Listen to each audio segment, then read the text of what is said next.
अच्छे खाते पीते घर के थे राज एवं रीना। दोनों की शादी को 10 साल हो चुके थे, परंतु अभी तक भी दोनों में चिक चिक लड़ाई झगड़े होते ही रहते थे। दोनों ही सर्विस करते थे। रीना कहती, तुम जब देखो तब मोबाइल में ही अपना सिर गड़ाए रहते हो। एक बात कई कई बार बोलने पर भी जैसे कानों में आवाज नहीं आती है। अरे हाँ, आवाज आए भी तो कैसे, क्योंकि कानों में तो लीड लगा रखी है। क्या तुम्हें इस बात का ध्यान है कि दूध भी लाना है? राज रीना की बात सुन कहता है, यार कभी तो चुप हो जाया कर, हर समय कुछ ना कुछ बोलती ही रहती है। जब देखो तब मेरा खून पीती रहती है। ला दूंगा, कौन सा मैंने लाने को मना कर दिया? कभी तो शांति से बात कर लिया कर। ऐसा नहीं है कि दोनों में आपस में प्यार नहीं था, प्यार तो था, लेकिन ईगो उसके ऊपर बैठा था। जिम्मेदारियों का बोझ, काम का तनाव और रोजमर्रा की उलझनों ने उस प्यार को बहसों और शिकवों में बदल दिया था।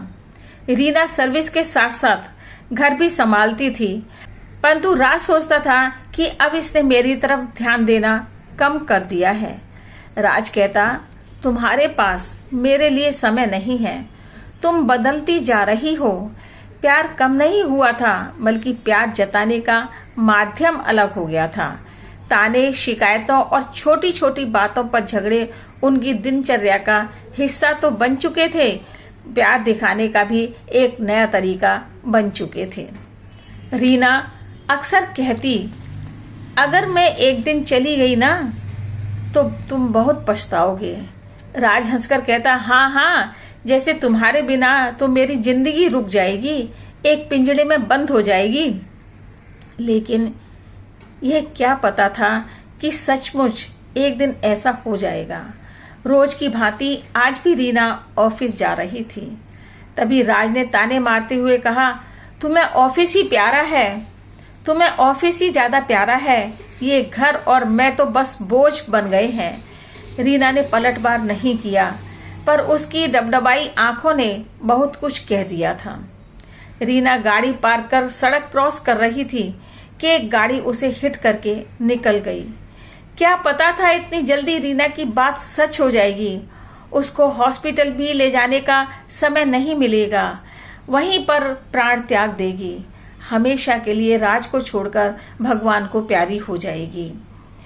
राज ने कहा, रीना तुम एक बार वापस आ जाओ, परंतु रीना ने आंखें नहीं खोली, अपने राज का कहना नहीं माना। राज की दुनिया बदल गई, उसकी दुनिया तो जैसे थम गई। घर की दीवारें बन गई थीं। पहले तो वह बोलती थी, अब चुप हो गई थी। अब ऐसा आभास होता था जैसे घर के हर कोने से रीना की आवाज आ रही है।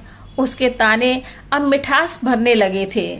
खाना खाया या नहीं, उसके ये शब्द अब कानों में सिर्फ गूंजते रहते थे। राज जो हर समय रीना की गलतियां फाइंड आउट करता था, अब उसकी हर बात याद आ रही थी। वो अधपकी चाय पर झगड़ा, उसके अस्त-व्यस्त बालों वाली सुबह, बेवजह नाराजगी, अब तो सब अमूल्य एवं अनमोल लग रहे थे।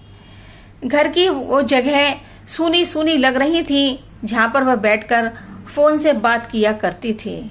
उसकी बातें करना, हंसना सब यादों में बदल गया। राज अब प्रतिदिन रीना की पुरानी रिकॉर्डिंग सुनता, वीडियोस देखता, उसके फोटोज को निहारता और अपने आप से एक प्रश्न करता, क्यों नहीं समझ पाया मैं अपनी रीना को, जो मुझसे थोड़ा सा ध्यान और प्यार ही तो चाहती थी। अब वो सोचता है कि अगर कभी दोबारा मौका मिला तो एक बार भी उसे नहीं सताऊंगा, नहीं रुलाऊंगा। वो मुझसे चाहती ही क्या थी, सिर्फ यह कि मैं थोड़ा सा घर की तरफ ध्यान दूं। अब वो वह सब काम करने लगा था जो रीना के कहने पर कभी भी नहीं करता था, जैसे समय पर खाना खाना, दवाई लेना, कपड़े तय करके रखना, चाय बनाकर पीना।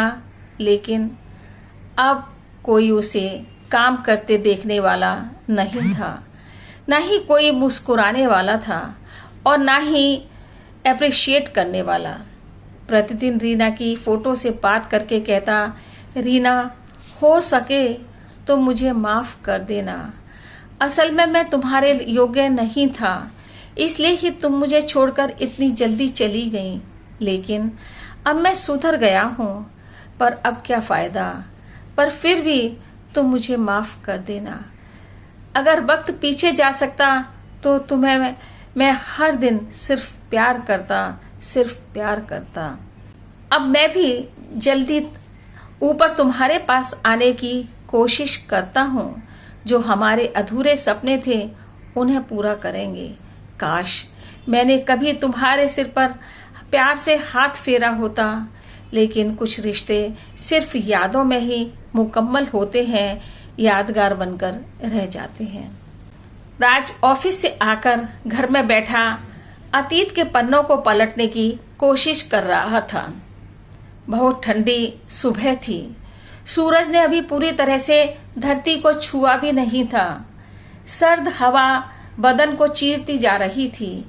एक चाय की छोटी सी दुकान, जहां कुछ लोग अपने आप को गर्म करने के लिए चाय के कप थामे हुए थे, उन्हीं में से एक मैं था। चेहरे पर ताजगी और थकान झलक रही थी। उसने एक पतली सी जैकेट पहन रखी थी, फिर भी गुस्सा उसके गर्म कपड़ों से ज्यादा गर्म लग रहा था। उसके हाथ कांप रहे थे, जो कि उसके हाथ का कप बता रहा था। पास में बैठे 70 साल के एक बुजुर्ग जो वहीं पर बैठे थे, सफेद कुर्ता एवं गले में मफलर और आंखों में गहरी उदासी परंतु शांति थी। उन्होंने मुझे देखा। मैं सड़क को नीचे मुंह करके देख रहा था। बुजुर्ग ने पूछा, बेटा इतनी ठंड में सुबह सुबह अकेले चाय पीने आने का घर से बाहर क्या कोई खास मकसद है? राज ने कहा, बाबा आप ही तो यहाँ पर चाय पी रहे हैं। बुजुर्ग बोले, मैं ठहरा अकेला, ना कोई गृहस्थी ना ही कोई साथी। लेकिन तुम तो शादीशुदा लगते हो बेटा। राज ने एक ठंडी लंबी और गहरी सांस ली और बोला, पत्नी घर में जीने नहीं देती है, हर समय चिक चिक करती रहती है, झगड़ा करती है। अब आप बताओ, घर से बाहर ना भटकूं तो क्या करूं? मेरी जिंदगी उसने नर्क बना रखी है। बुजुर्ग ने कहा, मैंने भी अनेकों बार ऐसा ही किया था। हाँ बेटा, मेरी शादी हुए 45 साल हो चुके हैं। इस पीरियड में गुस्सा, तकरार सब देख लिए हैं, लेकिन एक बात सीखी है, रिश्ते में जीतने से ज्यादा जरूरी है निभाना। तुम कहते हो पत्नी जीने नहीं देती। अरे भाई, मैं कहता हूँ जिंदगी ही पत्नी होती है। 8 साल हो चुके हैं मेरी पत्नी को गए हुए। जब जिंदा थी तो उसकी कभी कद्र नहीं की, और आज कमबख्त चली गई तो भूलना मुश्किल हो रहा है। सारा दिन घर काटता है, बच्चे अपने कामों में मस्त हैं, आलीशान मकान, धन दौलत, गाड़ी सब कुछ है, पर उसके बिना कुछ भी अच्छा नहीं लगता है। यूं ही कभी कहीं तो कभी कहीं भटकता रहता हूँ। उसके जाने के बाद पता चला वह धड़कन थी मेरे दिल की, मेरे घर की। अब तो सब बेजान हो गया है। तुम तो गुस्से से बाहर आ गए, पर क्या यह सोचा कि तुम्हारी पत्नी भी तो अंदर ही अंदर रो रही होगी? वो भी शायद मन ही मन पछता रही होगी। पर पहले एक को तो झुकना ही पड़ेगा ना। और यह भी समझ लो, झुकना हार नहीं है बेटा, प्यार की शुरुआत है। राज की आंखें यह सुनकर भर गईं, पर बोला, मैं ही हमेशा क्यों झुकूं? क्योंकि तुम्हें उसका साथ चाहिए, तर्क नहीं। और यह भी याद रखना, चाहे 2 मिनट की होती है, पर जीवन साथी पूरी जिंदगी का। और बेटा, जब तुम बीज बोते हो तो क्या वो अगले दिन ही फल देने लगता है? राज ने कहा, नहीं सर, समय लगता है। बुजुर्ग बोले, ठीक वैसे ही प्यार भी एक बीज है, उसे रोज पानी देना पड़ता है, विश्वास का, सम्मान मन और मीठे बोल का। अब तुम सच में बदलना चाहते हो तो पहले खुद को बदलो, प्यार से बोलो, छोटों को मान और जीवन साथी को सम्मान दो। तुम तो समझदार हो बेटा, जाओ बेटा अपनी जिंदगी खुशी से जी लो, वरना बाद में पछताना पड़ेगा मेरी तरह। बुजुर्ग की आंखों में दर्द और आंसुओं का समंदर था।